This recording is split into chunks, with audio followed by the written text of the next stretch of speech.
இன்றைக்கி நாம் பைபிளில் 2வது புக்கான எக்ஸோடஸ் யாத்திராகம புஸ்தகத்தை பற்றி பார்க்க போகிறோம்.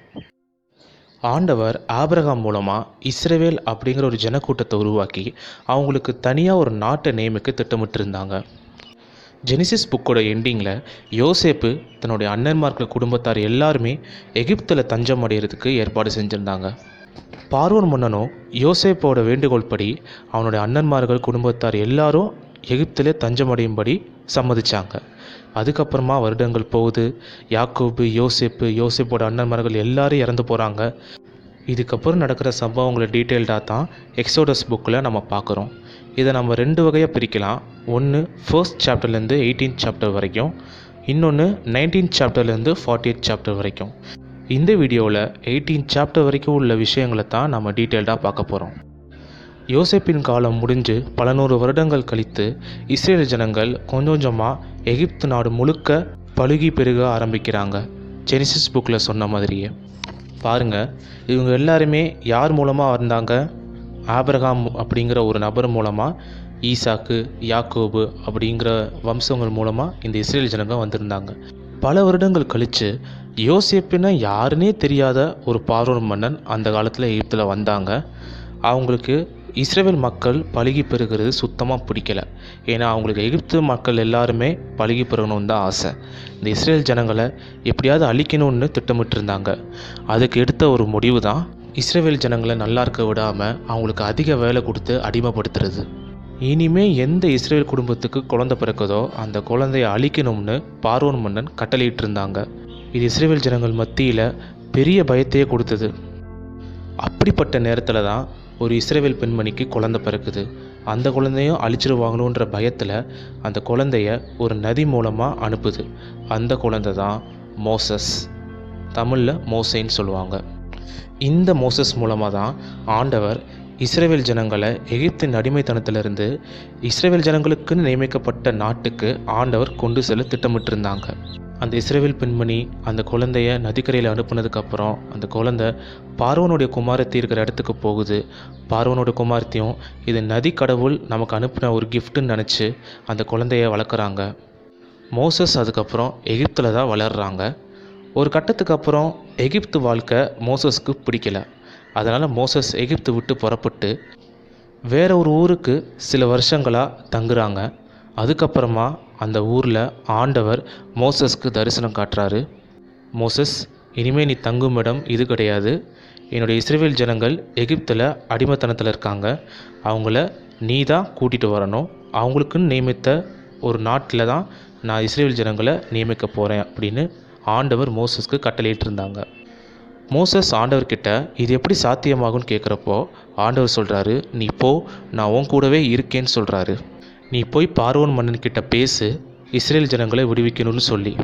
அதுக்கப்புறமா மோசஸ் புறப்பட்டு எகிப்துக்கு போகிறாங்க. பார்வோனை சந்திக்கிறாங்க. இஸ்ரேல் ஜனங்களை விடுவிக்கணும்னு மோசஸ் மூலமாக ஆண்டவர் வான் பண்ணுறாங்க. ஆனால் பார்வோன் இருதயத்தை கடினப்படுத்தி, அதெல்லாம் நாங்கள் விடுவிக்க முடியாது, அப்புறம் எங்களுக்கு வேலையாட்கள்லாம் எப்படி கிடைப்பாங்க, நாங்கள் இஸ்ரேல் ஜனங்களை எப்போவுமே அடிமையாக தான் வச்சுருப்போம், உன்னால் முடிஞ்சதை பார்த்துக்கோன்னு மோசஸ் கிட்ட பார்வோன் சவால் விடுறாரு. அதுக்கப்புறமா ஆண்டவர் பார்வோனுக்கு இன்னும் வார்னிங் கொடுக்கும் விதமாக முதல் 5 வாதைகளை எகிப்து தேசத்தில் அனுமதிக்கிறாரு.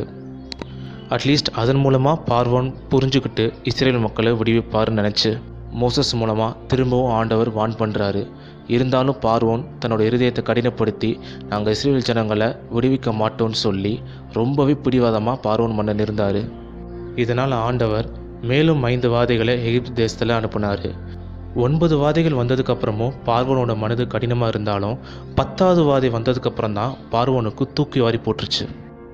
எப்படி பார்வோன் இனிமேல் இஸ்ரேல் ஜனங்களுக்கு பிறக்கிற குழந்தைய அழிக்கணும்னு திட்டமிட்டிருந்தாரோ அதே போல் தான் ஆண்டவர் எகிப்து தேசத்தில் இருக்கிற முதற் பேரான குழந்தைகள் எல்லாரையுமே ஆண்டவர் அழிக்க திட்டமிட்டிருந்தாங்க. பார்வோனுடைய மனது கடினமாக இருந்த ஒரே காரணத்தினால. இந்த 10வது வாதை எகிப்து நாடு முழுக்க வருங்கிற காரணத்தினால இஸ்ரேல் ஜனங்களுக்கு மட்டும் வரக்கூடாதுங்கிறதுக்காக ஆண்டவர் ஒரு திட்டம் போட்டிருந்தாங்க. அதுதான் பாஸ்ஓவர், பஸ்கா அப்படிங்கிற ஒரு விஷயம். யார் யாரோட வீட்டு வாசல்கள் எல்லாம் ஆட்டுக்குட்டியோட ரத்தம் தெளிக்கப்பட்டிருக்கோ அந்த வீடுகளில் இருக்கிற முதற் பேரான குழந்தைகளை ஆண்டவர் அழிக்க மாட்டார்.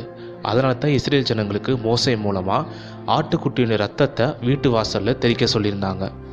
எப்படி இந்த ஆட்டுக்குட்டியோட ரத்தம் வீட்டு வாசலில் தெளிக்கப்பட்டு அந்த மக்களுக்கு மரணம் அப்படிங்கிற விஷயத்துலேருந்து தப்பிக்கிறாங்களோ, அதே மாதிரி தான் இந்த உலகத்தின் பாவத்தை சுமந்து தீர்க்கிற தேவ ஆட்டுக்குட்டியாக இயேசுவானவருடைய ரத்தம் எந்த மனிதனுடைய மனதை ஏற்றுக்கொள்ளுதோ அந்த மனிதனுக்கு மரணம் நேரிடாது, அந்த மரணத்திலேருந்து தப்பிக்கலாங்கிறத எக்ஸாம்பிளாக காட்டணுங்கிறதுக்காகத்தான் இப்படி ஒரு சிஸ்டத்தை ஆண்டவர் இஸ்ரேல் மக்களுக்கு இன்ட்ரடியூஸ் பண்ணி விடுறாரு. அப்படி யார் யார் வீடுகள்லாம் ஆட்டுக்குட்டியின் ரத்தம் தெளிக்கப்பட்டிருக்கோ அந்த வீடுகள் தவிர்த்து எகிப்து நாட்டுக்காரங்களோட எல்லா வீடுகள்லேயும் ஆண்டவருடைய தேவ கோபாக்கினை வந்துச்சு. அவருடைய முதற் பேரான குழந்தைகள் எல்லாரும் இறந்து போகிறாங்க. பார்வோனுடைய குழந்தை இறந்து போகிறாங்க. இதுக்கப்புறம் தான் பார்வோனுடைய மனது இஸ்ரேல் மக்களை விடுவிக்க சம்மதிச்சது.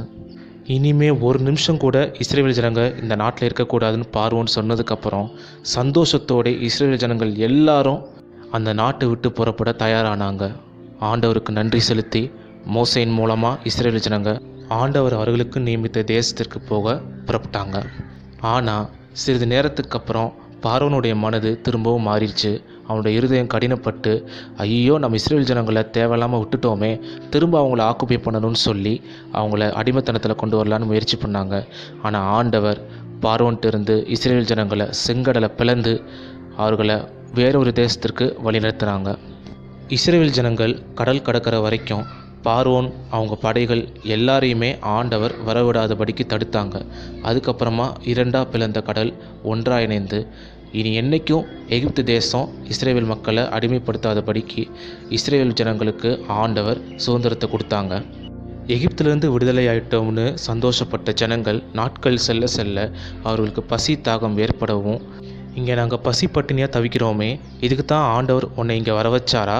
நாங்கள் எகிப்தில் அடிமையாக இருந்தாலும் கூட குடிக்க தண்ணி இருந்துச்சு, சாப்பிட சாப்பாடு இருந்துச்சு, எங்களை இங்கே சாகடிக்கிறதுக்கு தான் ஆண்டவர் உன்னை தேர்ந்தெடுத்தாரா? இதுக்கு தான் எங்களை கூட்டிகிட்டு வந்தியான்னு சொல்லி மோசஸ் கிட்ட வாதாட ஆரம்பித்தாங்க. எகிப்திலிருந்து அழைத்து வந்த தேவன் எங்களோட அன்றாட தேவைகளை தேவன் போஷிப்பார்னு இஸ்ரேல் ஜனங்கள் விசுவாசிப்பாங்கன்னு ஆண்டவர் எதிர்பார்த்தாரு. ஆனால் ஜனங்கள் எல்லாரும் குறை சொல்லிக்கிட்டும் மோசஸ் கிட்ட வாதாடுறதுமா இருந்ததை பார்த்து ஆண்டவர் வருத்தப்பட்டார். இருந்தாலும் ஆண்டவர் ஜனங்களுக்கு தேவையான எல்லாவற்றையும் போஷித்து வந்தார்னு சொல்லி வேதத்தில் நம்ம பார்க்குறோம். இந்த சம்பவங்களோட எக்ஸோடஸ் புக்கில் உள்ள 18 அதிகாரங்களும் முடிவடையுது. இனி அடுத்து 19th சாப்டர்லேருந்து 40th சாப்டர் வரைக்கும் ஆண்டவர் இஸ்ரேல் ஜனங்களை எப்படி வழி நடத்தினாங்கன்னு அடுத்த வீடியோவில் பார்க்கலாம்.